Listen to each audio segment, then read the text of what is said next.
Salutations, Queen of Shade here. Now you listen to your queen and you listen well. You can only control the controllables.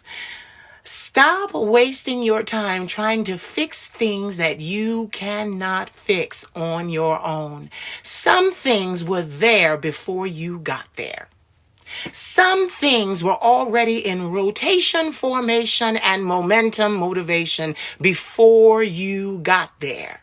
So take an assessment of that and say, not my job. You know, lately my nephew, he's 23 years old, he's been teaching me something that I needed to know all of my life. I wish I had known it, but now I do at 42. He has taught me not to internalize everything. My nephew recently taught me that being emotional is a great thing, but being overly emotional and placing yourself in the position of the oppressed is not a good thing.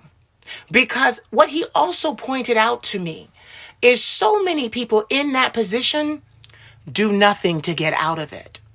They expect you to sweep in with your mighty cape and Captain Save-A-Ho badge and do it all for them. And what I had to understand is even in my family, I have worked 21 years to get to where I am. It is not my duty to take care of my family, especially when they didn't support me. I am not Mrs. Save-A-Ho. I have two very close family members to me, my grandmother and my nephew. We are a unit, we are a team, and we work together. Everyone else is on the outside, and I have blood siblings. But baby, let me tell you, when you start trying to do something different in your life, you find out who's really for you and who's really not. And I found out years ago who was for me and who wasn't. And sweetie, I had to walk away from an entire family. Baby, I could tell you how hard it has been. And let me tell you something. I'm gonna tell you how hard it has been. So walk down memory lane with me about 18 years ago. I've been telling you guys that I live with mental illness. Bipolar type 1, which gives me all this energy. It's a superpower now. PTSD because of my tumultuous childhood. And acute anxiety disorder. Well, when I was medically withdrawn from school back in 01, 02, somewhere around there, I came home to live with my family. They didn't want me there. And it was a very hard situation. And inevitably I left. I was put out. And I worked, went to France, came back, lived with people that loved me, friends I met, couch surfed basically. And then I got with my grandmother. And I was ready for a change in my life because, see, what most people don't tell you is people that are bipolar or have mental illness will usually go a decade without treating it. They do the I'm okay, I'm fine, there's nothing really wrong with me. They also do the go into the hospital, take the medicine until you feel good. And then when you feel your best, stop taking the medicine. I did all of this. So this is not far-fetched. This is what I did. So finally, I came to my grandmother in 2009 and I was ready because I was already garnering attention online and walking into the career that I wanted musically and as a social media influencer and as a public figure. I was walking into it. So I realized I needed to tackle my mental health to be able to stay above board and stay afloat and keep going. And I did. But what we need to understand is people around us will do the dirtiest, damning things to us. And sometimes we won't even know. I remember being here and I remember my grandmother paying for a lawyer so that I could get Social Security disability. Because it was due me. I had been in hospitals, several in America, several overseas, and I had the paperwork. They knew, okay, this young man is bipolar, He's bipolar and he needs help. So I was supposed to receive SSD, Social Security Disability. But let me tell you what happened 18 years ago.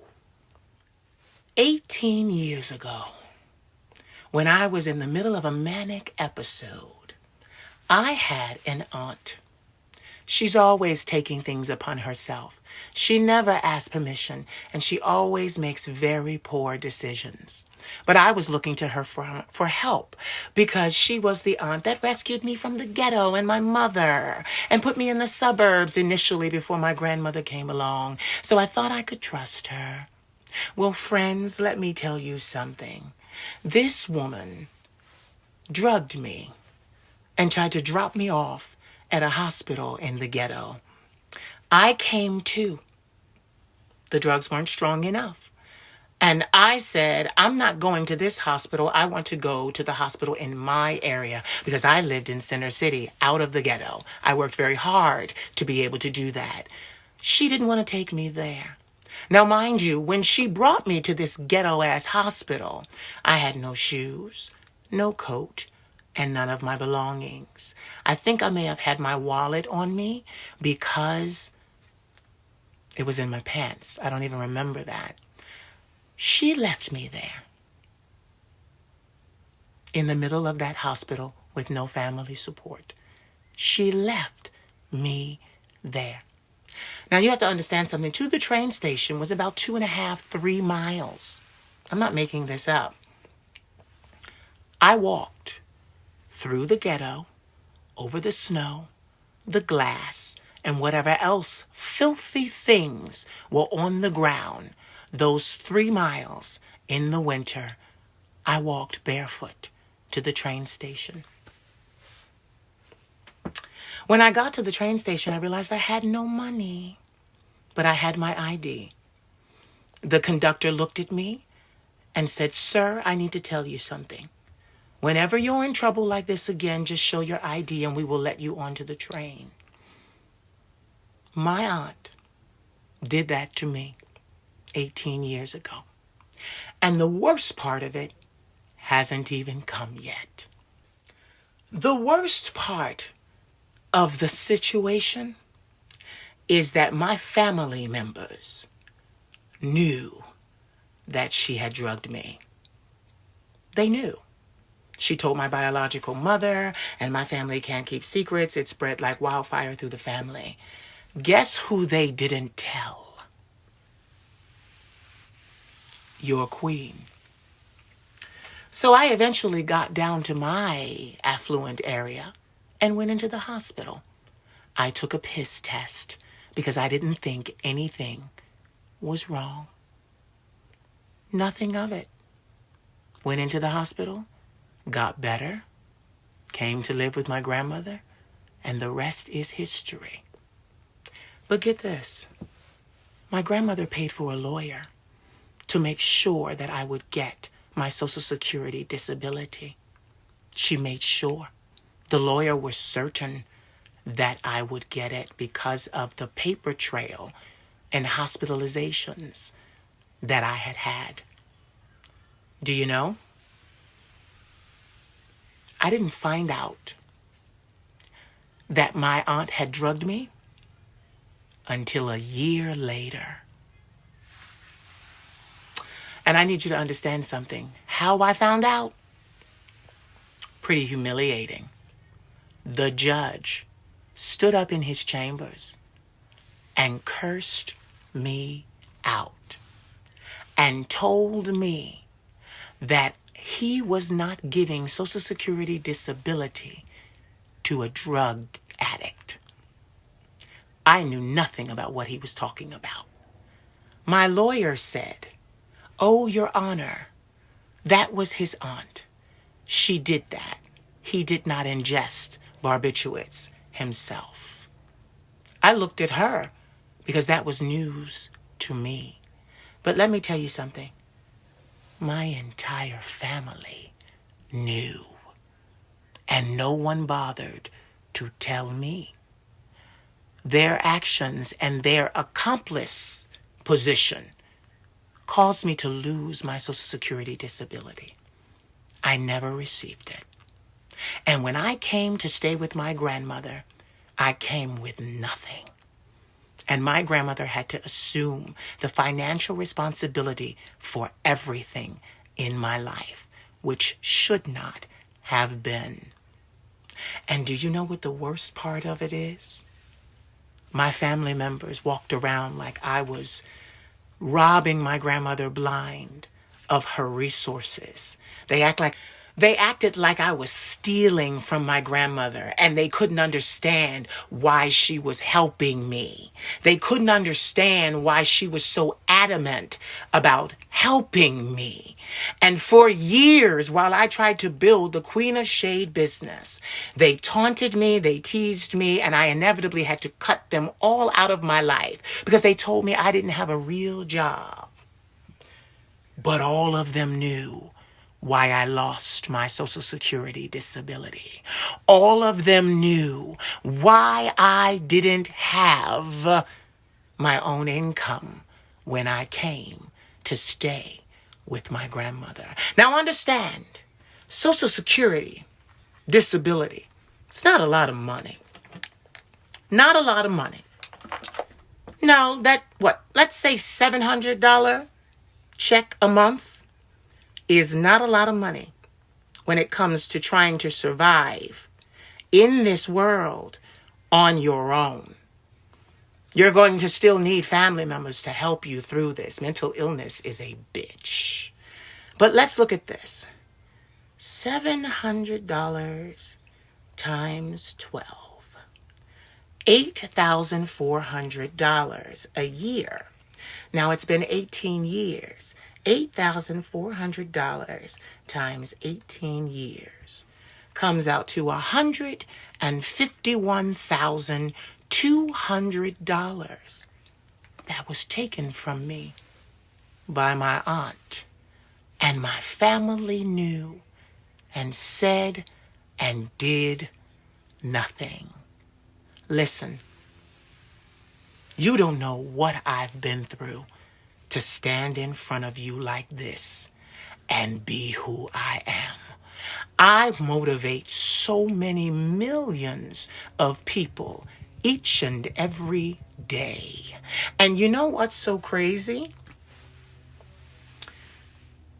I birthed a lot of you bitches. I just had to say it. The world wouldn't even know who you were if it wasn't for my desire to help you be seen, heard, understood. And I've been birthing bitches, not bitches, men, boys, and some women since 2003. But you don't know the price of my crown. You don't know what I've been through. That's only one thing that I've been through in order to stand here and be the illustrious Queen of Shade. So I want to close with this.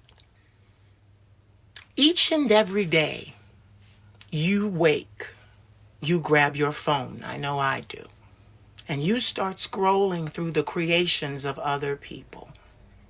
You make your judgments, you make your snide comment remarks, you make your comments of praise in your head or out loud laughing when you see these creators do what we do. But I just want you to remember this. You don't know the cost of the oil. Like CeCe Winans says, in my alabaster box. You weren't there. All you see is this. And this is my doing. In the face of adversity, I refused to succumb. I am a fighter, and I always will be. And no one will ever kick me into the abyss.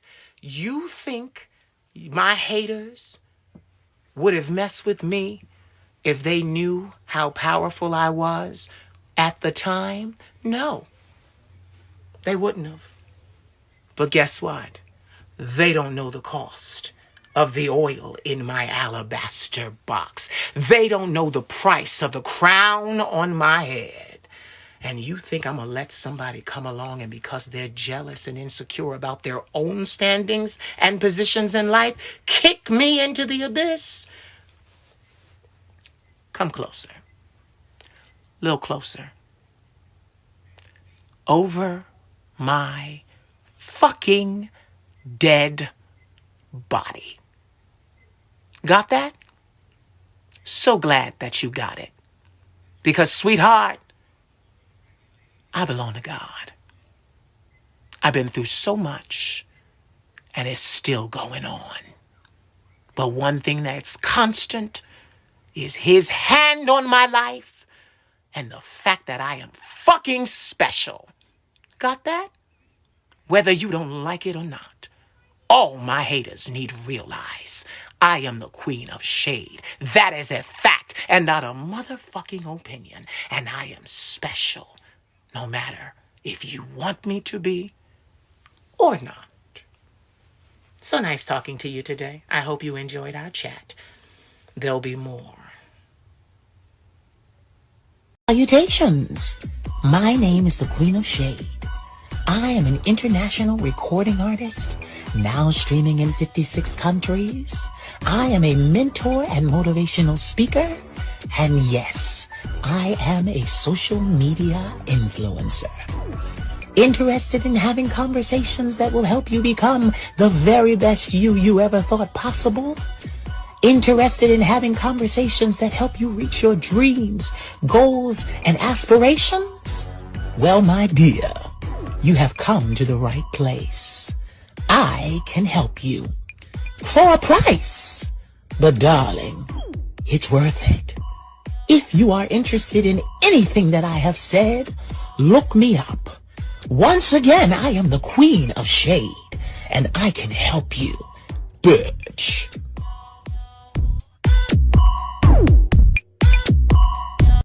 You turn that TV down.